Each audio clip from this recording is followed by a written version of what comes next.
Bonjour. L'intérêt pour vous, c'est de vous présenter l'utilisation de cette machine et d'aller à l'essentiel dans un premier temps. Dans un second temps, vous trouverez plus loin dans la vidéo beaucoup plus de détails sur des points un peu plus spécifiques, notamment sur la maintenance et l'entretien. La première chose qu'il faut savoir, avant d'utiliser la machine, vous avez ici, cette machine est à batterie, mais elle pourrait être à câble. Ce qui nous intéresse pour l'instant, c'est la plus commercialisée avec des batteries. Un bac d'eau propre. Vous devez remplir principalement le bac ici avec 30 litres d'eau et idéalement le remplir au plus possible parce que la pression au sol est importante. Donc vous remplissez le bac. S'assurer au préalable que le bac de salle est vide, bien sûr. Donc bac d'eau propre à remplir avec de l'eau. Dans un second temps, une fois que vous avez mis l'eau dans le bac, assurez-vous, alors là, dans le cas présent, on a le montage d'un plateau avec un disque diamant notamment, qui est un des plus commercialisés, possibilité de brosse, mais là, c'est le diamant. L'intérêt, c'est que la couleur des diamants, celle-ci est jaune, elle pourrait être verte, elle pourrait être blanche, la couleur doit travailler sur le sol. Alors, puisqu'ici, vous avez un revêtement qui est de la fibre, qui est grise, et ça n'a aucun intérêt mécanique à nettoyer votre sol. Donc, je prends le disque, je le pose sur le porte-disque, je m'arrange avec les doigts de bien tasser au milieu pour qu'il soit, voilà, bien centré. Et on peut éventuellement mettre le clip. Voilà, il suffit de pincer le clip avec ses doigts. Voilà, et on va l'emboîter dessus. Si vous n'avez pas le clip, ça n'a pas trop d'importance à partir du moment où vous avez bien appuyé avec votre doigt tout autour. Pourquoi? Parce que l'adhérence du plateau est suffisante pour que le disque tienne. Donc, une fois que votre disque est mis, vous voyez, il tient tout seul. On le pose au sol. Voilà. Et on va venir emboîter le plateau sur la machine. Donc, mettez-vous à l'aise pour travailler. Ici, vous avez une molette. Donc, choisir la bonne position qui correspond à votre grandeur. Donc voilà, je serre la molette, je desserre. On va basculer la machine, on va appuyer sur la machine et on va aller emmener le dessus de la machine sur le plateau. Alors, c'est là où c'est très important. Vous avez remarqué que la tête, elle bouge sur le disque. Tant qu'il n'est pas emboîté, il faut toujours s'assurer que la tête soit bien en avant. C'est-à-dire que si vous êtes dans le doute, vous posez la machine et vous exercez une petite pression avec les paumes de main. Et pour mettre la machine, pour emboîter le disque, il faut appuyer avec le pouce dessous, toujours là. Voilà, on exerce une petite pression avec les paumes de main, on appuie sur le pouce par-dessous et on appuie, on enclenche. Voilà, et la machine va basculer et le plateau va s'emboîter tout seul. Alors, pour l'enlever, opération inverse, je peux basculer ma machine en arrière. Je fais tourner le moteur, je lâche la poignée et normalement le disque s'éjecte tout seul. Donc on va le remboîter, je vais vous refaire voir également une deuxième fois. Vous voyez, la tête elle bouge, il faut surtout, si ce n'est pas emboîté, pousser, vous voyez, maintenir en avant comme ça. Maintenir. Pourquoi? Si vous ne faites pas ça, le disque peut se craboter à travers et puis il est coincé et là, auquel cas vous nous appelez, mais on peut l'extraire. Voilà. Si, à la terminaison, vous avez du mal à éjecter le disque, vous voyez, là, il s'éjecte tout seul. Donc, je recommence, je l'emboîte. Voilà, je pousse un petit peu comme ça, légèrement, et ça tombe dessus. Si le disque avait du mal à s'éjecter, ce que vous pouvez faire, c'est mettre votre main ici, la maintenir en arrière, vous prenez et puis vous l'éjectez, sens inverse d'une montre, comme ça, un petit coup de main sec. Vous voyez, toc, je le lance et il tombe tout seul. Voilà. Donc, on a mis de l'eau, on a emboîté le disque. Maintenant, on va s'assurer que le suceur est bien monté dessus. On verra tout à l'heure pour le démontage. C'est simple, vous avez deux petits papillons ici. Donc, vous voyez, on peut l'extraire, le suceur, comme ça. Donc, vous desserrez les deux petites molettes. Il y a une glissière à cet effet, vous ne pouvez pas vous tromper. Vous mettez le suceur dedans. Voilà.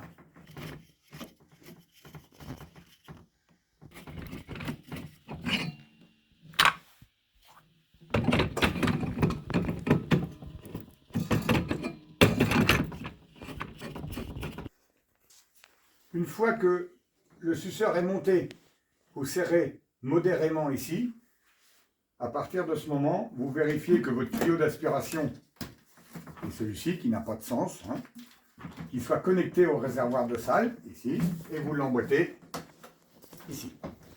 Voilà, donc le suceur est prêt à partir. Ensuite, quand on va se mettre à travailler, on va faire tourner la machine. Voilà. On va s'arranger de mettre l'eau, voilà, au tableau de bord. Ici, c'est l'interrupteur qui amène l'eau, c'est-à-dire qu'à chaque fois que je déclenche, je fais tourner le disque, l'eau va arriver. Évidemment, si j'arrête, l'eau s'arrête. Donc toujours mettre le bouton sur basculer en avant pour faire arriver l'eau sur la tête de lavage. Faire attention pour que l'eau arrive bien sur votre tête de lavage. Ici, il y a un robinet. Voilà, le robinet en général, son réglage, c'est 1,5. 1,5, 2, pas plus. Ça, c'est ce qui permet d'apporter le débit d'eau sur la tête de lavage. Et vérifiez si vous n'aviez pas d'eau au sol, que par inadvertance, quelqu'un ne soit pas passé avant vous et ait mis le robinet à 0. Hein. Donc, toujours s'assurer avec un petit coup d'œil que vous êtes sur un réglage de 1,5 et ça me paraît relativement convenable. Donc, je reprends, je fais tourner la tête de lavage, l'eau est mise, elle va tomber au sol. Mon suceur, ben, évidemment, je le lève et je le descends avec le bras de levier qui est ici. Et à partir de ce moment-là, le bouton de gauche, ici, va déclencher l'aspiration. Et je n'ai plus qu'à avancer. De préférence, quand vous allez travailler, vous allez tourner sens inverse d'une montre. Tous les bords de plainte, tels qu'ils soient, le carter de lavage est déporté sur la droite, là où vous avez la roue. Cette roue-là, le repère pour vous, c'est de s'assurer que cette roue-là travaille toujours du côté des bordures de murs ou des plaintes ou des rayons. Pourquoi? Parce que la tête, elle est excentrée de la machine, elle déborde plus de ce côté-là que de l'autre côté. Donc on tournera principalement sens inverse d'une montre pour détourer les pièces. Après, dans le milieu, la pièce, ça n'a pas d'importance. S'assurer à l'aspiration que votre couvercle est bien posé, parce que la prise d'air, voilà, quand on met la turbine, vous voyez, voilà, le couvercle est bien posé pour faire la dépression. D'ailleurs, si on veut vérifier que ça aspire bien, on met sa main là, alors ça colle, et puis on peut laisser passer l'air un petit peu, vous voyez, on crée un passage d'air, et on voit bien qu'il y a du débit. Ça veut dire que la machine aspire bien.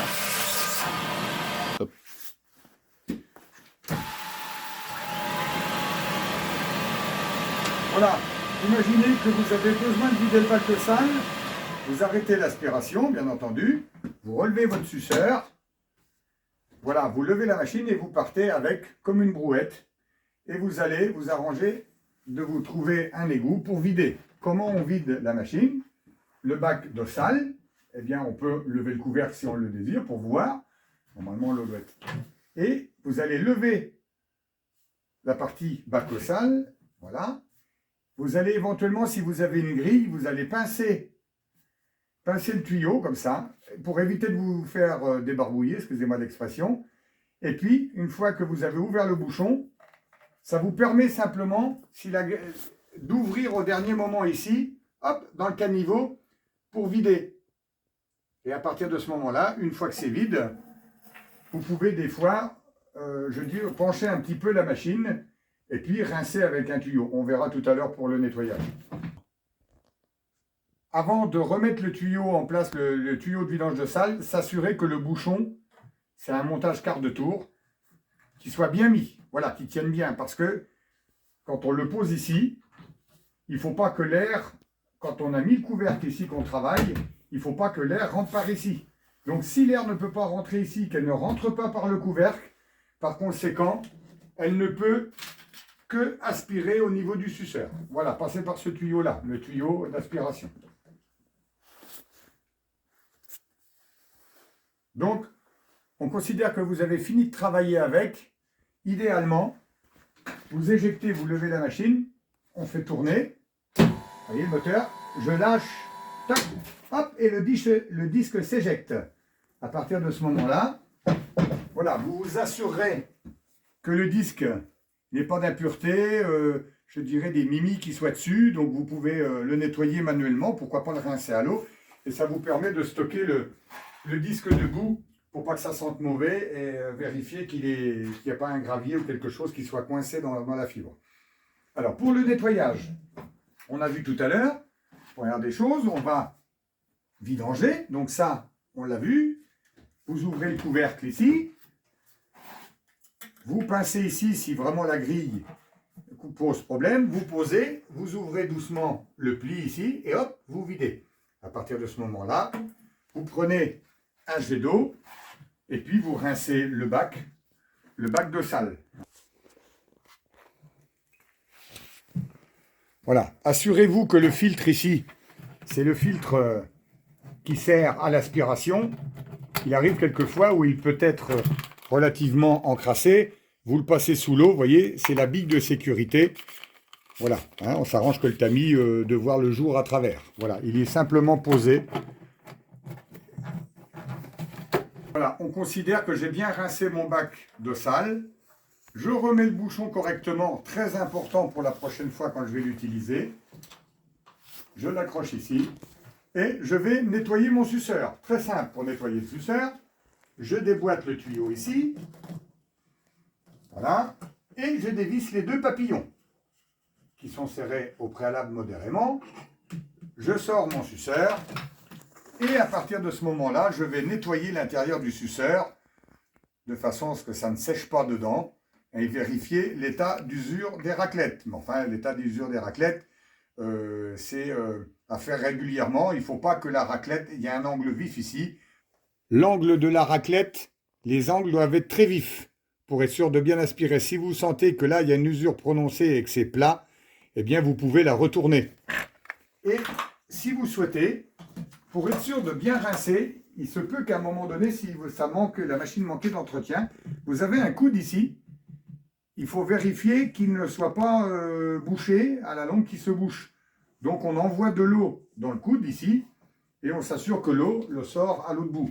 Et si vraiment vous avez un doute, vous pouvez prendre un tuyau d'eau avec un jet, vous le mettez là et puis l'eau va sortir à l'autre bout. Voilà. Et pour s'assurer du coup, de toute façon, on travaille.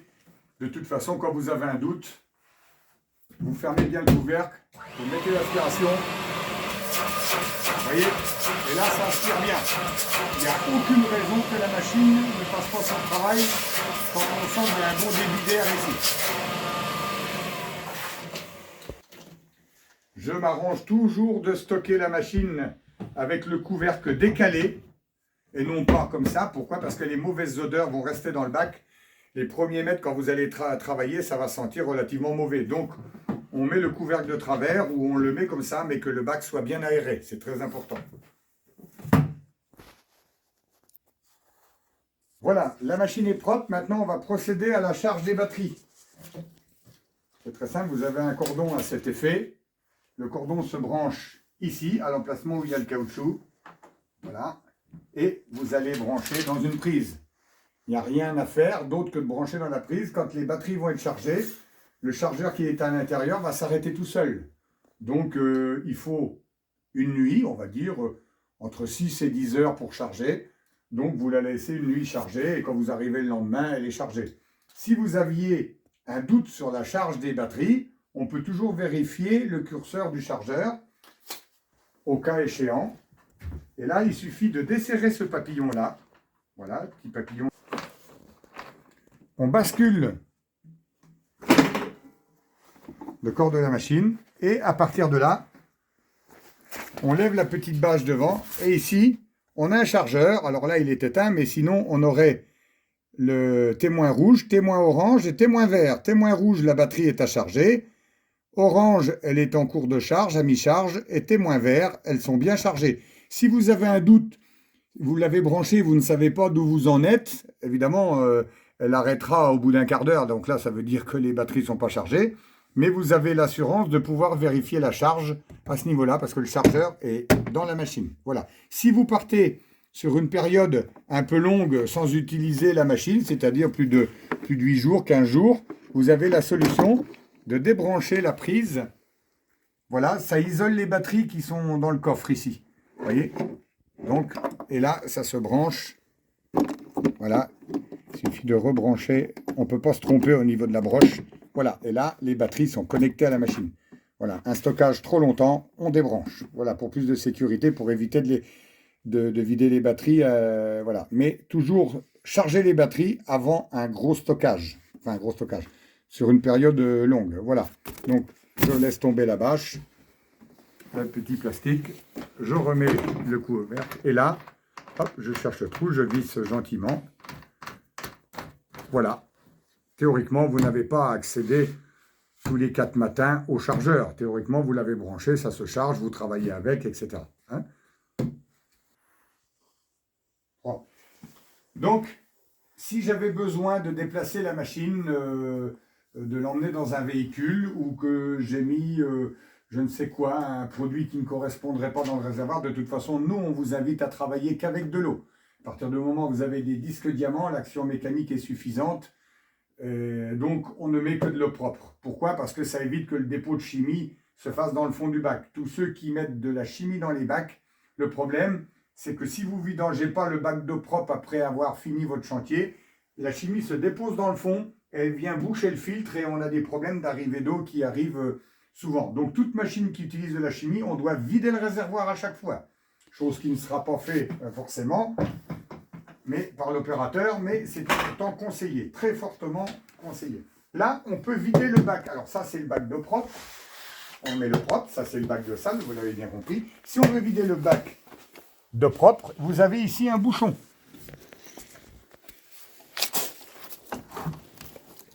Vous voyez, ici, j'ai un bouchon, donc je dévisse ou je visse.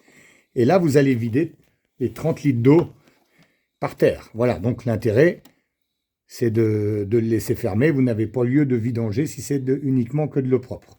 Okay. Imaginez une seconde que quand vous êtes au travail, vous jugez qu'il n'y a pas suffisamment d'eau au sol et que vous soyez obligé de monter le débit.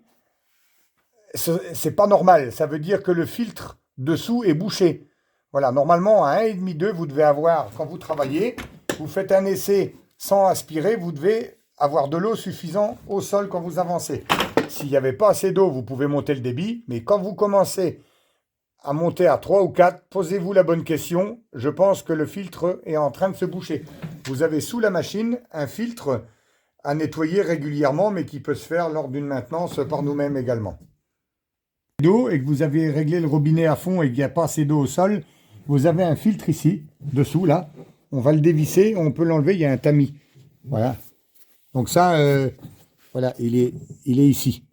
Donc là, vous pouvez nous appeler, auquel cas, c'est une opération que l'on peut faire. Hein, mais ça n'a pas lieu de se boucher si vous ne mettez que de l'eau dans la machine.